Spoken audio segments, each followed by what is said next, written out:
마치고 이번에 또 세 번째 종목으로 가보겠습니다. 이번 종목은 유튜브 종목인데요. 버텨버텨님, 버텨버텨가 아니군요. 버텨버텨님께서 보내주신 종목인데 옵트론텍 가지고 계십니다. 자, 옵트론텍도 방금 살펴드렸던 한세실업처럼 단기간에 최근 들어서 주가 좀 많이 내렸어요. 매수하신 가격이 7,980원이고요. 10% 비중입니다. 최근 들어서 주가 사실 고개를 좀 드나 싶었는데 9,750원까지 가더니 그 뒤로 쭉 밀렸습니다. 오늘도 6% 넘게 빠졌거든요. 자, 그래서 7,390원에서 주가 좀 마무리가 된 상황인데요. 자, 옵트론텍 이제부터의 전망, 흐름을 어떻게 예상해 볼 수 있는지 살펴보도록 하겠습니다. 자, 운영자님, 옵트론텍 가지고 계시는데요. 7,980원에 10%입니다. 옵트론텍 어떻게 보세요? 네, 카메라 이제 모듈 쪽이고 저는 개인적으로 이제 카메라 모듈과 관련된 렌즈라든가 관련 기업들은 개인적으로 건드리지 말아라 계속 얘기하고 있는 쪽인데. 예.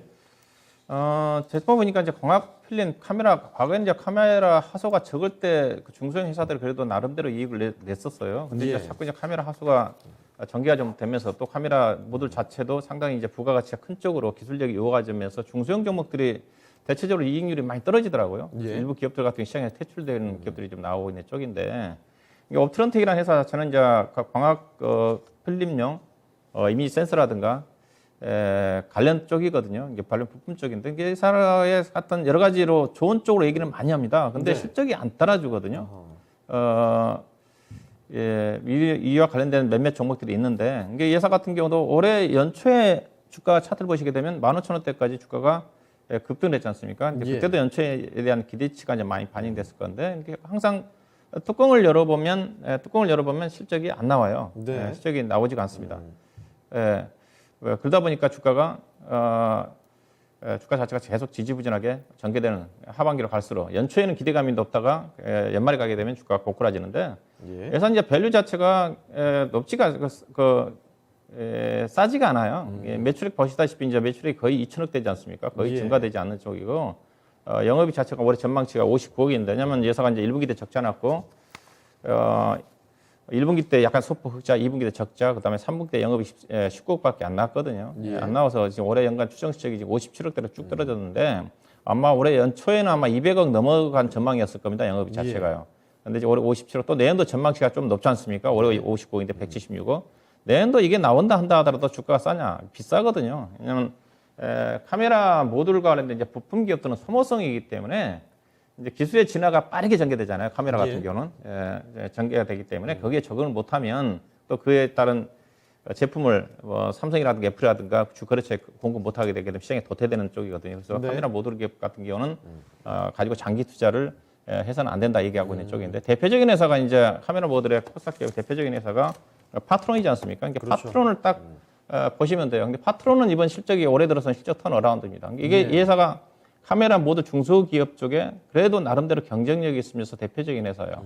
이 회사가 밸류를 얼마만큼 평가를 받느냐, 그럼 여타 종목들, 중소형 종목들 거기에 맞추시면 되거든요. 예. 파트론이 실적이 좋게 나왔는데 주가 수익비를 PR 기준에서 지금 11배 되는 수준이잖아요. 네. 이게 적당한 거예요. 이게 카메라 부품 종목들은 적당한 PR 밸류로 따지면 10배 정도가 적당합니다. 예. 장비 종목들 같은 경우는 그래도 어느 정도 연속성이 있거든요. 장비 같은 경우는 반도체 장비라든가 디스플레이 장비가, 그 장비 종목들은 PR이 12배 정도. 그다음에 소재 기업들 같은 경우는 꾸준하게 전개되기 때문에 좀 더 멀티플 좀 높게 평가를 받아요. 14배, 15배. 예. 그래서 부품 종목들이 카메라 모듈 부품 종목들이 가장 낮은 밸류다. 그래서 파트론이 적당한 밸류를 평가받고 있는 겁니다. 10배. 근데 옵트론텍 같은 경우 지금 어떻습니까? 옵트론텍 같은 경우는 지금 올해 34배잖아요.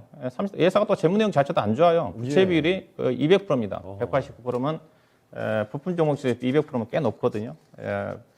반도체 장비 종목 같은 경우는 평균 부채 비율이 100% 미만이니까. 네. 그럼 내년도 그러면 올해는 건다 하더라도 내년도 실적으로 따진다 하더라도 17배지 않습니까? 17배면 주가가 가기가 쉽지가 않죠. 네. 근데 이들 종목들이 이제 최근에 주목을 받은 것 자체가 카메라 모듈 기업들이 다 메타버스와 관련해가지고 연결해가지고 다 해먹으려고 했거든요. 네. 이제 그래서 이 종목이 아마 주가 떴을 거예요. 아마 이때. 아마 그 11월 22일 날 전후에서 아마 움직였던 가치가 그 영향이었던 거 생각되는데, 그래서 개인적으로 밸류로 봐서는 주가가 올라가기 힘들다. 매도 의견입니다. 매도. 일단은 트레이딩 매매를 해야 되겠죠. 일단은 저점은 여전히 이 종목은 그래도 수급적으로 꾸준히 기관 투자가들이 매수를 하고 있어요. 주가 많이 빠질 때 아마 작년 대응과 자사주도 매수를 했던 것 같은데, 네. 지금 뭐 며칠 동안 빠졌죠. 뭐 단기간에 뭐 스트레이트로 지금 거의 9,600원대에서 네. 7,300원까지 다른 종목에서 많이 빠졌는데 기술적인 반등은 가능할 것 같은데 기대 수익을 낮춰야 될 것 같습니다. 예. 반등 목표 자체는 이제 9,000원, 8,800원, 9,000원 정도가 이것도 저는 현재 가격도 비싸다고 얘기하고 있는 쪽이니까 네. 그 이상 보지 마세요. 그래서 8,800원, 8,000원 정도, 8,000원 이 정도 보면 될 것 같습니다. 8,800, 9,000원 정도 언저리 정도까지는 기술적인 반등 이 정도까지는 나오면 8,900원, 800원 이 정도에서 적절히 매도하셔가지고 다른 종목 쪽으로 교체하는 전략이 필요하지 않겠는가 이렇게 말씀드리겠습니다. 네, 알겠습니다. 자, 옵트론텍 살펴드렸습니다. 이 종목 지금도 비싸다는 관점이시죠? 자, 그런데 다만 최근 들어서 뭐 단기간에 거의 25% 가까이 쭉 내려왔기 때문에 기술적인 반등은 가능할 것 같습니다. 자, 그래서 기대 수익률을 너무 많이 보진 마시고 한 9,000원 정도 부근까지 도달을 하게 된다면 거기서는 매도를 해보시는 게 좋겠네요. 자, 옵트론텍 살펴드렸습니다. 버티어님께서 이 부분도 참고를 해보시길 바랄게요.